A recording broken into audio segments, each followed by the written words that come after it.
Hello. जय हिंद प्यारे साथियों। देखिए आज हम लोग देखने वाले हैं क्लास 12 फिजिक्स 1 से लेकर के 15 चैप्टर तक का 35 अति महत्वपूर्ण क्वेश्चन प्यारे बच्चों, जो आपके बोर्ड परीक्षा के लिए काफी ज्यादा महत्वपूर्ण है। जितने भी 35 क्वेश्चन करवाऊंगा प्यारे बच्चों, आपका प्रयास रहना चाहिए, परम कर्तव्य आपका रहना चाहिए कि जो 35 क्वेश्चन करवा रहे हैं प्यारे बच्चों, उसमें से आपको कितना क्वेश्चन का आंसर पता है। ठीक है, तो चलिए प्यारे बच्चों फटाफट शुरुआत करते हैं, और साथ में चैनल से पहली बार जुड़ते हैं तो चैनल को सब्सक्राइब कर लीजिएगा। ऑब्जेक्टिव सब्जेक्टिव इसी प्रकार तैयारी करना है तब। ठीक है, तो चलिए प्यारे बच्चों शुरुआत करते हैं, बहुत मजा आने वाला है। तो इस वीडियो को पूरे अंत तक देखिएगा और 35 ऑब्जेक्टिव में से कितना सही होता है कमेंट करके बताइएगा। ठीक है, और साथ में मेरे प्यारे बच्चों आप लोग सब्सक्राइब कर ही लिए होंगे। ठीक है, और आपको व्हाट्सएप ग्रुप में जुड़ने के लिए इस नंबर पर व्हाट्सएप मैसेज करके व्हाट्सएप ग्रुप में जुड़ जाना। ठीक है, कोई दिक्कत नहीं ना है। चलो फटाफट से शुरुआत करते हैं प्यारे बच्चों, बेहतरीन वीडियो होने वाला है, बहुत मजा आने वाला है। ठीक है, तो चलिए यहाँ से शुरुआत होता है प्यारे बच्चों। यहाँ से पहला नंबर क्वेश्चन है कि स्थिर विद्युत क्षेत्र उत्पन्न करता है। देखिए, एक स्थिर विद्युत क्षेत्र होता है, गतिमान आवेश होता है। यहाँ पर हम लोग से बात कर रहा है कि स्थिर विद्युत क्षेत्र होता है, तो ऐसे स्थिर विद्युत क्षेत्र जो होता है प्यारे बच्चों संरक्षित होता है। और स्थिर विद्युत क्षेत्र जो होता है केवल विद्युतीय क्षेत्र को उत्पन्न करता है। और ये क्या चीज होता है, स्थिर विद्युत क्षेत्र जो होता है मेरे प्यारे बच्चों संरक्षित होता है। इसीलिए right answer option number A इसका सही जवाब हो जाएगा। स्थिर विद्युत क्षेत्र कैसा होता है, तो ध्यान रखिएगा संरक्षित होता है। ऑप्शन ए इसका सही जवाब हो जाएगा। स्थिर विद्युत क्षेत्र संरक्षित होता है। ठीक है, ध्यान रखिएगा ऑप्शन नंबर ए होगा। अगला देखिएगा प्यारे बच्चों, सेकंड नंबर क्वेश्चन का आंसर है कि एक एकांकी चालक के लिए कौन सा अनुपात दोस्तों सही है। ठीक है, अचर है। एक एकांकी चालक के लिए जो होता है प्यारे बच्चों कौन सा फॉर्मूला सही है, तो आप लोग पढ़े होंगे दोस्तों चालक के लिए सी बराबर क्यू बटे भी। पढ़े हैं कि नहीं, एकदम पढ़े होंगे। कुल आवेश बटा कुल विभव, ये वाला फॉर्मूला पढ़े ना, चालक की धारिता वाला। किसी चालक को आवेश धारण करने की क्षमता को चालक की धारिता कहते हैं। पढ़े हैं ना, बहुत अच्छे तरीके से पढ़ाए हैं। तो यहाँ पर सी बराबर क्यू बटे भी है, ऊपर में क्या चाहिए आवेश, आवेश बटा क्या चाहिए विभव है। अच्छा, आवेश बटा विभव का फॉर्मूला लग रहा है। हाँ, आवेश बटे विभव का फॉर्मूला लग रहा है, तो कुल आवेश बटा कुल विभव इसका फॉर्मूला हो जाएगा। मिलाने से कौन ऑप्शन नहीं, जो कुल आवेश बटा कुल विभव देख लीजिए, ऑप्शन नंबर ए इसका सही जवाब हो जाएगा। ठीक है, ये आपका प्यार बच्चों जो एक अनुपात जो होता है एकांकी चालक के लिए कौन सा सही है, सही है तो याद रखिए कुल आवेश बटे कुल विभव, ऑप्शन नंबर ए। अगला क्वेश्चन का आंसर है प्यार बच्चों 3 नंबर क्वेश्चन, एक कूलाम कितना ईएसयू के बराबर होता है। बताओ, एक कूलाम जो होता है मेरे प्यार बच्चों कितना ईएसयू के बराबर होता है, तो बस आपको इतना ध्यान रखना, एक कूलाम बराबर होता है प्यार बच्चों 3 गुना 10 की घात 9 ईएसयू होता है। ठीक है, ये होता है प्यार बच्चों एक कूलाम बराबर। तो मिला लो कौन ऑप्शन में दिया गया है। ईएसयू का मतलब होता है इलेक्ट्रोस्टैटिक यूनिट। ठीक है, फुल फॉर्म क्या होता है ईएसयू का, इलेक्ट्रोस्टैटिक यूनिट इलेक्ट्रोस्टैटिक यूनिट। और एक कूलाम बराबर इतना ही होता है। इसको एक और नाम कहा जाता है प्यारे बच्चों अस्टैट कूलाम। क्या कहता है, अस्टैट कूलाम। यानी एक अस्टैट कूलाम या एक ईएसयू कूलाम पूछेगा ना मेरे प्यारे बच्चों, तो ये इसका फॉर्मूला हो जाएगा 1/3 गुना 10 की घात -9 कूलाम। ये हो जाता है एक अस्टैट कूलाम बराबर, यानी कि एक ईएसयू बराबर। लेकिन हमसे पूछा था एक कूलाम आवेश बराबर है, और एक कूलाम आवेश जो होता है 3 गुना 10 की घात 9 ईएसयू होता है। ठीक है, और एक अस्टैट कूलाम अभी मैंने आपको बोला एक अस्टैट कूलाम बराबर कितना होता है पता है, एक स्टैट कूलम बराबर 1/3 गुना 10 की घात -9 कूलम। ठीक है, कमेंट कर दो ताकि अच्छा तरीके से आपको याद हो जाए। तो ऑप्शन नंबर ए हो जाएगा। ठीक है, ये किसका मान है पता है, तो ये आपका प्यार बच्चों 1/4 पाई एप्सिलॉन नॉट का मान है, ये वाला। ठीक है, तो इसकी कोई जरूरत नहीं है। और ये जो प्यार बच्चों मान है ये किसका मान है, ये एप्सिलॉन नॉट का मान है, जो कि निर्वात के विद्युतशीलता है। ये सब थोड़े थोड़े चीजें प्यारे बच्चों आपको ध्यान रखना, ताकि ऑब्जेक्टिव जो अच्छी तरीके से पकड़ हो जाए, बस यही कहूंगा। ठीक है, चलो अगला क्वेश्चन कहा जा रहा है आप लोगों से कि यूएच आवृत्ति देखो यहाँ पर आपका प्यारे बच्चों वेव ऑप्टिक, ये क्या बोलते हैं लास्ट वाला चैप्टर है, कम्बिनेशन सिस्टम जो होता है संचार व्यवस्था उसका। ठीक है, कम्युनिकेशन सिस्टम। देखिए यूएचएफ आवृत्ति का तरंग प्राय कैसा संचयित होता है, तो ये प्यार बच्चों यूएच जो आवृत्ति का जो तरंग होता है प्राय दोस्तों आकाश तरंग के तरह आपका संचयित होता है। इसलिए राइट आंसर जो होगा आपका सही जवाब प्यार बच्चों बे नंबर होगा, ध्यान रखिएगा। ठीक है, कोई दिक्कत नहीं। चलिए अगला क्वेश्चन देख लीजिए। अगला क्वेश्चन का आंसर है फैक्स का अर्थ क्या होता है, तो ये 2018 में आए हुए क्वेश्चन है। फैक्स का अर्थ होता है फैक्सिमाइल टेलीग्राफी। फैक्स का अर्थ क्या है, फैक्सिमाइल टेलीग्राफी फुल एक्सेस ट्रांसमिशन नहीं, फ्यूचुअल ऑटो एक्सेस नहीं, फेड ऑटो एक्सचेंज नहीं, ये आपका फैक्सिमाइल टेलीग्राफी जो होता है प्यारे बच्चों फैक्स का अर्थ होता है फैक्सिमाइल टेलीग्राफी। ध्यान में रखिएगा ऑप्शन नंबर 20 का सही जवाब होगा। ठीक है, तैयार कर लीजिएगा, नहीं तो आप लोग तैयार हो जाइए पिटाने के लिए। अगला देखिए, शोषित विद्युत ऊर्जा समानुपाती होता है। ये बहुत आसान क्वेश्चन है, विभवांतर के वर्ग के समानुपाती होता है। कहोगे कैसे? फार्मूला क्या होता है? V बराबर फार्मूला क्या होता है? VIT होता है ना, बताओ। और आप लोगों को पता है कि I बराबर क्या होता है? V/R होता है ना, पता है कि नहीं? ओम के नियम में I बराबर V/R नहीं होता है।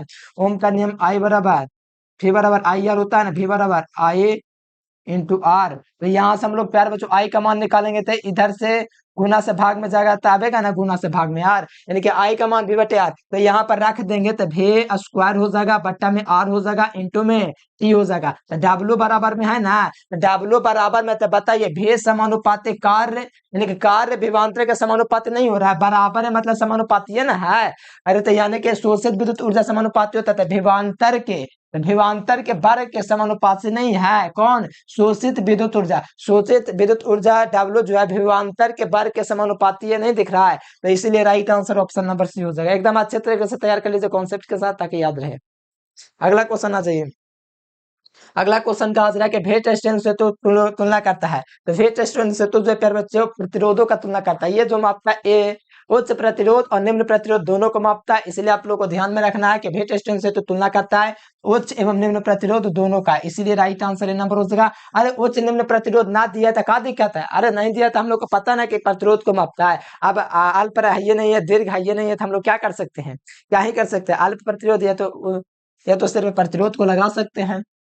फेज टेस्टोन से तो तुलना करता था प्रतिरोधों का। ठीक है, अगला क्वेश्चन देख प्यारे बच्चों, कहा जा रहा है कि तांबा का कार्यफलन क्या होता है? तो तांबा का जो कार्यफलन होता है कुछ इलेक्ट्रॉन वोल्ट, लगभग बहुत कम होता है। ठीक है, यानी कुछ इलेक्ट्रॉन वोल्ट होता है। किसका? तांबा का इलेक्ट्रॉन वोल्ट होता है, कुछ इलेक्ट्रॉन वोल्ट होता है। और मैं आपसे पूछूं तांबा का इलेक्ट्रॉन वोल्ट कितना होता है, कमेंट कर दो। ठीक है, मैं आपको पढ़ाया हूँ। और बता दो, ये वाला महत्वपूर्ण है। सोडियम का 275 होता है, ये वाला बहुत ज्यादा इंपॉर्टेंट है। और निकेल का कमेंट करके बताओ तो कितना इलेक्ट्रॉन वोल्ट होता है कार्यफलन, बताओ तो कमेंट करके। दो चीज का, एगो का तांबा का और निकेल का कार्यफलन कितना होता है, कमेंट करके बताओ। और ये सोडियम का होता है, 2022 का आया हुआ क्वेश्चन है। ठीक है, ध्यान रखिएगा। 9 नंबर क्वेश्चन है, किसी भीममापी के संवेदनशीलता बढ़ाने के लिए इसके धारा को क्या करना चाहिए? घटा देना चाहिए। नहीं, किसी भीममापी के संवेदनशीलता को बढ़ाना है ना, तो इसके धारा को दोस्तों आपको घटाना पड़ेगा। ठीक है, इसलिए राइट आंसर ए नंबर हो जाएगा, कोई दिक्कत नहीं। अगला क्वेश्चन 10 नंबर है प्यारे बच्चों के, चाल कुंडली देखो, चाल कुंडली जो धारा मापी है, चाल कुंडली धारा मापी, इसमें जो है प्यारे बच्चों सुग्राहिता बढ़ाई जा सकती है। तो सुग्राहिता बढ़ाने के लिए इसके चुंबकीय फ्लक्सों की संख्या में परिवर्तन करना पड़ेगा, मतलब बढ़ाना पड़ेगा, तब यहाँ से बढ़ सकता है। तो देखिए, चाल कुंडली धारा मापी की सुग्राहिता बढ़ाई जा सकती है, कुंडली में फेरों की संख्या को घटा करके नहीं, बढ़ा करके कर सकते हैं। चुंबकीय फ्लक्सों, हाँ, चुंबकीय फ्लक्सों की संख्या बढ़ा देंगे ना, तो यहाँ से आपका चाल कुंडली में आपकी सुग्राहिता बढ़ जाएगी। यानी कि चाल कुंडली धारा मापी अगर आप लोग देखे होंगे तो समझ पा रहे होंगे, 5 नंबर में करवा दिए, बहुत अच्छा क्वेश्चन है। चौथा चैप्टर का क्वेश्चन है, 5 नंबर में आ सकता है। इस चैप्टर से एकदम पक्का आ ही जाता है क्वेश्चन। ठीक है, लगभग इस साल तो नहीं आया था, तीसरा चैप्टर से आ गया था वेट स्टोन बेस वाला। ठीक है, तो ये वाला चौथा अब की बार चांस बन रहा है 26 में, चौथा चैप्टर से कोई क्वेश्चन आ जाए। चाल कुंडली धारा मापी की सुग्राहिता बढ़ाई जा सकती है, तो चुंबकीय फ्लक्स की संख्या को बढ़ा करके, ऑप्शन नंबर 20 का सही जवाब होगा। अगला क्वेश्चन देख लीजिएगा, कहा जा रहा है प्यारे बच्चों के लागू तरंगों का परास कितना होता है, यानी कि शॉर्ट जो वेव होता है उसका रेंज कितना होता है। यानी कि दोस्तों यहाँ पर लागू तरंग का जो तरंग दैर्ध्य मतलब कि जो परास होता है वो कितना होता है? 30 से लेके 30 मेगा हर्ज। हाँ, दो को ऑप्शन तो सेम है, अरे सब ऑप्शन लगता है सेम है। 30 से लेके 30 मेगा हर्ज होता है, ये वाला ऑप्शन तो एकदम सही है, एकदम 100%। ठीक है, ये कीगा में नहीं, आपका ये भी नहीं है। 30 से लेके 30, ये तो भी सेम है, ये भी तो सेम है। ठीक है, दोनों ऑप्शन सेम कैसे हो गया? ठीक है, ये दोनों ऑप्शन चलेगा। लागू तरंगों का जो परास है प्यार बच्चों, 30 मेगा हर्ज से लेकर के 1300 मेगा हर्ज तक होता है। ठीक है, तो ध्यान रखिएगा, right answer A and D दोनों। अगला क्वेश्चन देखिएगा, आयाम मॉडल सूचकांक का मान कितना होता है? चुक कुंडली का शक्ति गुणांक 0, तो बताओ कि शक्ति गुणांक का मान कितने कितने के बीच में होता है? 0 तथा 1 के बीच। तो आयाम मॉडुलक का मान जो होता है बच्चों, इसका ही मान 0 तथा 1 के बीच में होता है। क्या जो होता है, आयाम मॉडल सूचकांक का मान भी 0 तथा 1 के बीच में होता है। आयाम मॉडल जो सूचकांक होता है इसका मान भी 0 तथा 1 के बीच में होता है। और शक्ति गुणांक होता है ना, इसका मान भी प्यार बच्चों, शक्ति गुणांक जो होता है इसका मान भी 0 तथा 1 के बीच में होता है। शक्ति गुणांक का भी 0 तथा 1 के बीच मान होता है, और यहाँ मॉडलन सूचकांक का भी मान 0 तथा 1 के बीच होता है, और शक्ति गुणांक से एकदम 101% क्वेश्चन आएगा ही। तो याद रखिएगा, संधारित्र का शक्ति गुणांक 0, धारिता का शक्ति गुणांक 0, शोक कुंडली का शक्ति गुणांक 0, वाटहीन धारा का शक्ति गुणांक 0, लेकिन प्रतिरोध का शक्ति गुणांक 1 होता है। याद रखिएगा, ठीक है, अच्छे तरीके से। वैसा युक्त जो मॉडुलन तथा विमोडुलन दोनों का कार्य करता है, ठीक है। बताओ, इतना आसान क्वेश्चन आ गया। सब क्वेश्चन नहीं याद है ना, तो आपका तैयारी बड़े खराब चल रहा है, सच बोल रहे हैं। अरे क्वेश्चन बैंक का क्वेश्चन ही होगा ये, और क्या चीज होगा। वैसा युक्त जो मॉडलन तथा विमोडुलन दोनों का कार्य करता है, तो उसको हम लोग बोलते हैं मॉडेम। क्या बोलते हैं? मॉडेम। ऑप्शन नंबर सी इसका राइट आंसर होगा, ठीक है। अगला देख लीजिए, कहा जा रहा है कि वातावरण में किस तरह का रेडियो वेव्स परिवर्तित होता है। तो वातावरण में प्यारे बच्चों आइनोस्फीयर, ठीक है, ये 2018 के देखिए सप्लीमेंट्री में है कि वातावरण में किस तरह का रेडियो वेव्स जो होता है प्यारे बच्चों परावर्तित होता है। जैसे हर चीज से वेव कुछ ना कुछ निकलता है, जैसे ये स्मार्ट बोर्ड से कुछ ना कुछ निकल रहा होगा। सबसे घातक तो मोबाइल है, ठीक है, उससे निकलता ही है ज्यादा। तो ध्यान रखिएगा, हर चीज से निकलता है, इसका मतलब ये नहीं कि यूज करना बंद कर दे। अरे डिजिटल इंडिया है, पूरा दुनिया यूज कर रहा है, तो हम कौन इंसान है कि नहीं यूज करेंगे। ठीक है, हर तरह से हर चीज से कुछ ना कुछ निकलता है। ये बॉल जा रहा है, इससे कुछ ना कुछ निकल रहा है, तो क्या चीज यूज नहीं करें। वातावरण में किस तरह का रेडियो वेव्स परिवर्तित होता है, तो याद रखना आइनोस्फेयर। क्या चाहिए? आइनोस्फेयर। ऑप्शन नंबर ए हो जाएगा, ठीक है। अगला क्वेश्चन देखिए प्यारे बच्चों, पूर्ण तरंग दृष्टिकारक का उपयोग किया जाता है, किसमें यूज किया जाता है? पूर्ण तरंग दृष्टिकारक का यूज में हम लोग दोस्तों दो डायोड का यूज करते हैं, यानी कि रेक्टिफायर की तरह डायोड काम करता है। और इसमें जो होता है पूर्ण तरंग दृष्टिकारक में पढ़ाए बहुत अच्छा तरीका से, बहुत अच्छा तरीका से प्रूव भी करवाए। मोस्ट VVI क्वेश्चन है ये 14वां चैप्टर का, ठीक है, और बहुत अच्छा तरीके से करवाए, और बहुत मजा आता है पढ़ाने में चैप्टर, ठीक है। तो बताइए, पूर्ण तरंग दृष्टिकारक में यूज करेंगे तो हम लोग दो डायोड का यूज करेंगे, तो ऑप्शन नंबर ए होगा। इलेक्ट्रॉन का विशिष्ट आवेश कितना होता है? तो इलेक्ट्रॉन का दोस्तों जो विशिष्ट आवेश जो होता है क्या होता है, तो ध्यान में रखिएगा, इलेक्ट्रॉन का विशिष्ट आवेश जो होता है, इलेक्ट्रॉन पर चार्ज, ठीक है, इलेक्ट्रॉन पर जो चार्ज होता है बट्टा में इलेक्ट्रॉन पर जो मास होता है उसी का अनुपात होता है ये, ठीक है। इसका अनुपात कटाइएगा ना तो आपका पता है कितना आ जाएगा? 1.8 गुना 10 की घात 11 गुलाम प्रति केजी आएगा प्यारे बच्चों, ये आंसर। इसका अनुपात कटाएगा तब यही होता है इलेक्ट्रॉन का विशिष्ट आवेश, इलेक्ट्रॉन का चार्ज बटा में इलेक्ट्रॉन का मास, यही अनुपात है प्यारे बच्चों इलेक्ट्रॉन के विशिष्ट आवेश का। और यहाँ से मिला लीजिए, ऑप्शन नंबर ए नहीं होगा, बी नहीं होगा, सी नहीं होगा, अरे डी भी नहीं होगा। अरे कौन ऑप्शन होगा भाई, कोई ऑप्शन ही नहीं मिल रहा है। अच्छा ये वाला होगा, अच्छा कोई बात ना है। अच्छा रुकिए हम सोल्व कर लेते हैं। ये माइनस में ना है, तो ये माइनस में ना है, ऊपर जाएगा तो क्या चीज हो जाएगा? प्लस में हो जाएगा, यानी कि -19 प्लस में क्या हो जाएगा? 19 प्लस 31 हो जाएगा, तो यानी घाट के आपका आएगा लगभग में 12। और ये वो घात आगे आ जाता है इसको दशमलव करने के लिए 1.8 का, कोई ऑप्शन ही नहीं सही है, ठीक है। लगा दीजिए डी नंबर। अरे अरे यार गलती ना हो रहा है, हमें से हो रहा है ना। -19 उधर तो प्लस आ जाएगा, ठीक है, तो प्लस का 12 ना होना चाहिए, 12 भी आएगा तो 12 का लगभग में नहीं है, 11 होता है घात, हमको पता है, लेकिन है ही नहीं कोई ऑप्शन सही, ठीक है। इसका आंसर ये वाला होगा, याद करो, ये बहुत बार पूछा हुआ क्वेश्चन है। अगर नहीं भी है ऑप्शन तो कोई दिक्कत नहीं है, लेकिन मेरा निकाला हुआ सही है। 1.8 गुना 10 की घात 11 कूलम प्रति केजी होता है। अब पता ना इसमें नहीं दिया हुआ है, ठीक है, तो ऑप्शन डी लगा दीजिए, होगा डी नंबर, ठीक है। बहुत ही मस्त क्वेश्चन है, एकदम याद कर लीजिए, आने वाला क्वेश्चन है।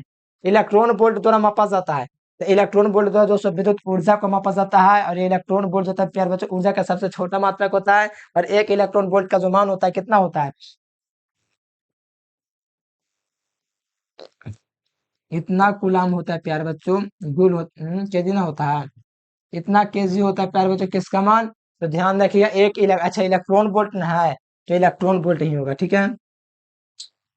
इतना इलेक्ट्रॉन वोल्ट होता है, इतना का मान, या जूल में बोल सकते हैं। इलेक्ट्रॉन वोल्ट किसका मात्रक है? जूल का ना, जूले लगेगा, ठीक है। तो इतना होता है एक इलेक्ट्रॉन वोल्ट का मान, ये भी आप लोग थोड़ा ध्यान रखिएगा, ठीक है। बहुत ही मस्त क्वेश्चन है, राइट आंसर डी नंबर हो जाएगा। आवेश का मात्रक कूलाम होता है, इसलिए नहीं होगा, ठीक है। धारा का एम्पियर, विभवांतर का वोल्ट। बताओ यहाँ पर कितना आसान क्वेश्चन आ गया, बताओ, इतना अच्छा से पढ़ा चुके हैं। कूलाम का नियम, कूलाम का नियम याद है? कूलाम का नियम याद है? क्या याद रहेगा छोटा, पढ़ता है तुम लोग। एफ समानुपाती क्या होता है? 1/r², ठीक है। तो एफ समानुपाती आर वन बटे आर स्क्वायर होता है, यानी कि एफ व्युत्क्रमानुपाती आर स्क्वायर, एफ समानुपाती वन बटे आर स्क्वायर, बोलना भी आना चाहिए, एफ समानुपाती वन बटे आर स्क्वायर, एफ व्युत्क्रमानुपाती आर स्क्वायर, बोलने भी आना चाहिए, नहीं आता तो सिखा देंगे।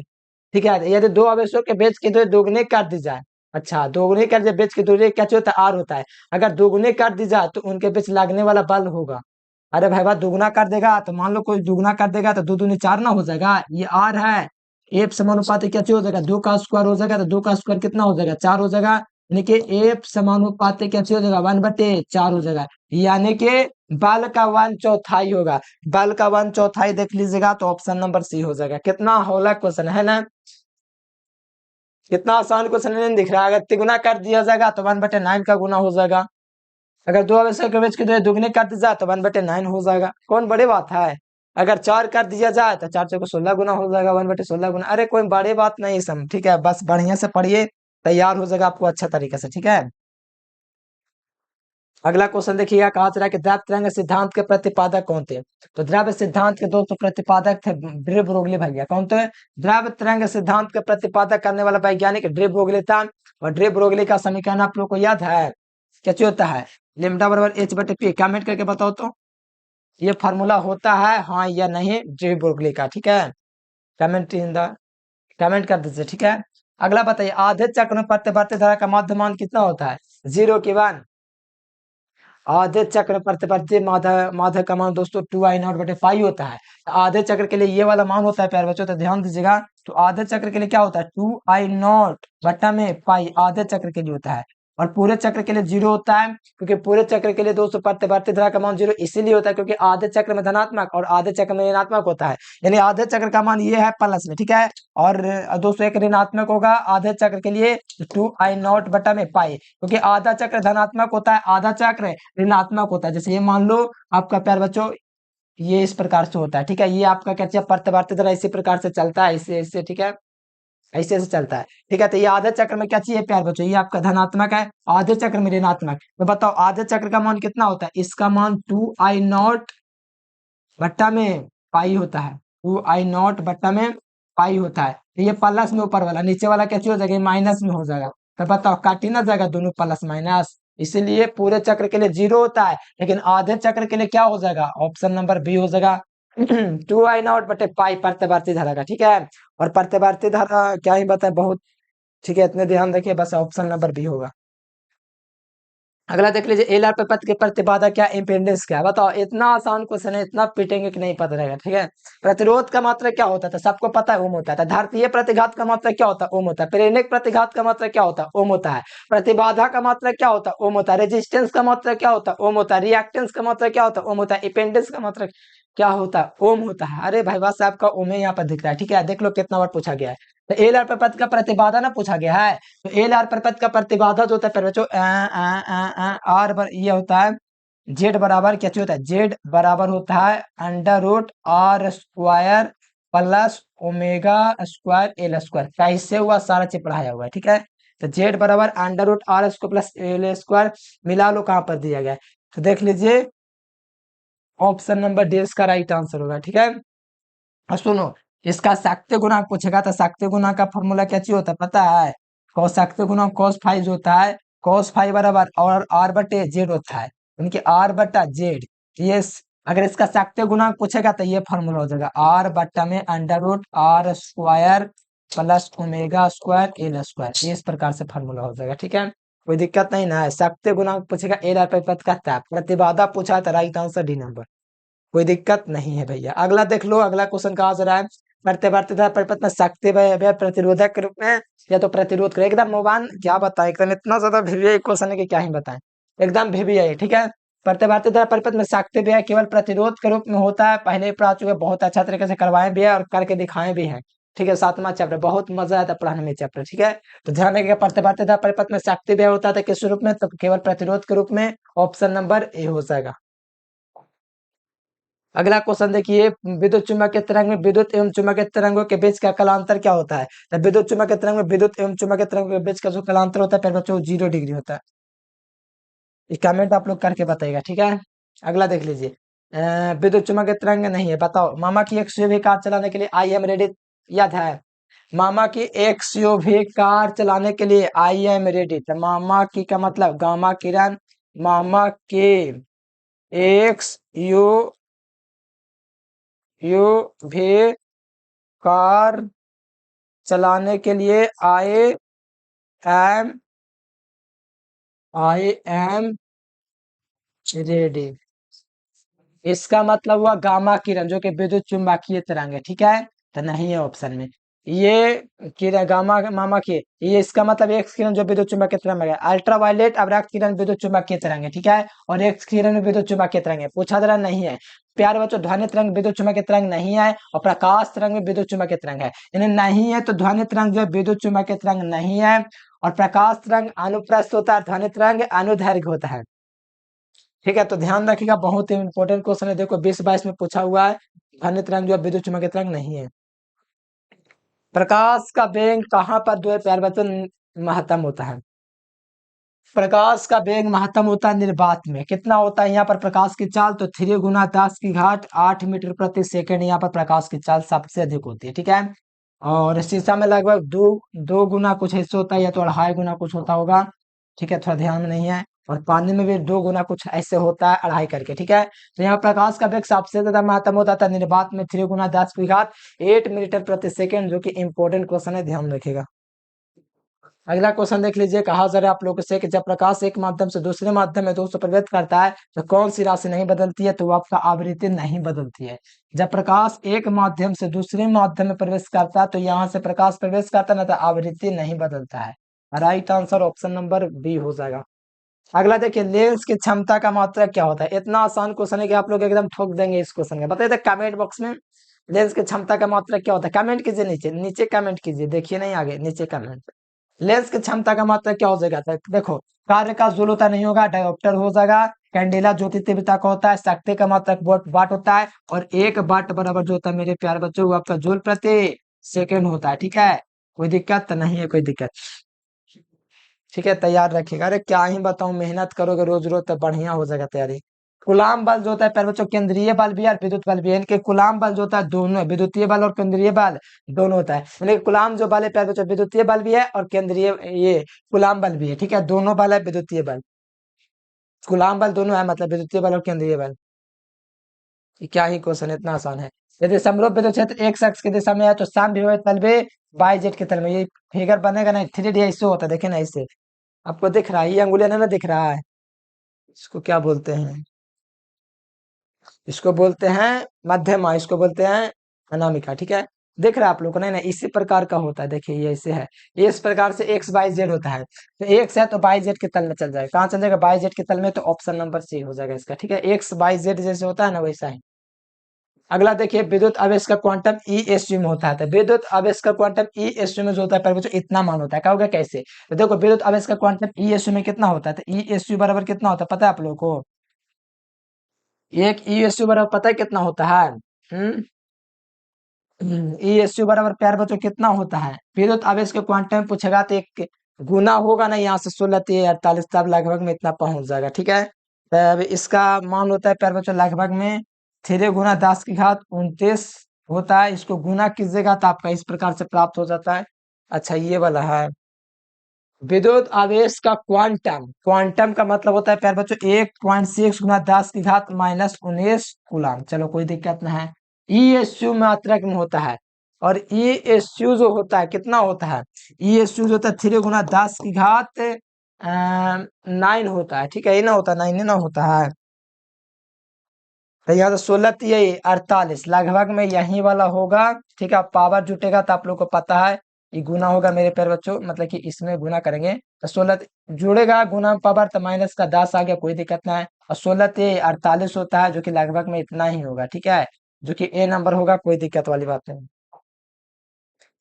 एक हवा से प्रकाश में, कांच से हवा में, कांच से हवा में प्रवेश, ठीक है, हवा से कांच में प्रवेश करते समय किसी किसे प्रकाश का क्रांति कोण सबसे कम होता है? तो कांच से हवा में, यानी कि कांच से हवा में जा रहा है तो वहां पर बैगनी के रंग के लिए क्रांति कोण जो होगा सबसे कम होगा। ऑप्शन नंबर डी ध्यान रखना, ठीक है। अगला क्वेश्चन देखो, 32 नंबर क्वेश्चन। कहा जरा किसका अपवर्तनांक सबसे कम अधिक होता था? हीरा का होता है 2.42, पानी का कितना होता है? 1.3333 होता है। ऑप्शन नंबर डी हो जाएगा। अगला देखिएगा हीरा का अपवर्तनांक कितना होता है? तो 2.42, ऑप्शन नंबर सी। अगला देखिए प्रकाश का वेग कहाँ पर मातम होता है? तो निर्वात में होता है, ऑप्शन नंबर डी। थोड़ा रिवाइज हो जाता है क्वेश्चन, तो कोई दिक्कत वाली बात नहीं, रोज क्लास करते चलो, चैप्टर वाइज सारा चीज करवा चुके हैं, प्लेलिस्ट रखा हुआ है। जब प्रकाश कौन नहीं बदलता तो ये आपके आप जीतने, थोड़ा रिपीटेड हो गया, कोई दिक्कत नहीं है। चलो लास्ट क्वेश्चन यहाँ से देख लो प्यारे बच्चों। ठीक है, आपसे रिपीटेड क्वेश्चन है, लेंस की क्षमता का मात्रा क्या है? ये होमवर्क का क्वेश्चन है। ठीक है, आज के होमवर्क का क्वेश्चन ये रहा प्यारे बच्चों। और आप लोग कमेंट करके बताओ वीडियो आप लोग को कैसा लगा। ठीक है, और फटाफट आप लोग सब्सक्राइब भी कर लेना, और कमेंट करके प्यारे बच्चों बताओ कि वीडियो कैसा लगा। ठीक है, फटाफट से आप लोग नीचे कमेंट बॉक्स में कमेंट कर दीजिए वीडियो कैसा लगा। चलिए प्यारे बच्चों, आज के लिए फिलहाल इतना ही। Thanks for watching this video. जय हिंद, वंदे मातरम।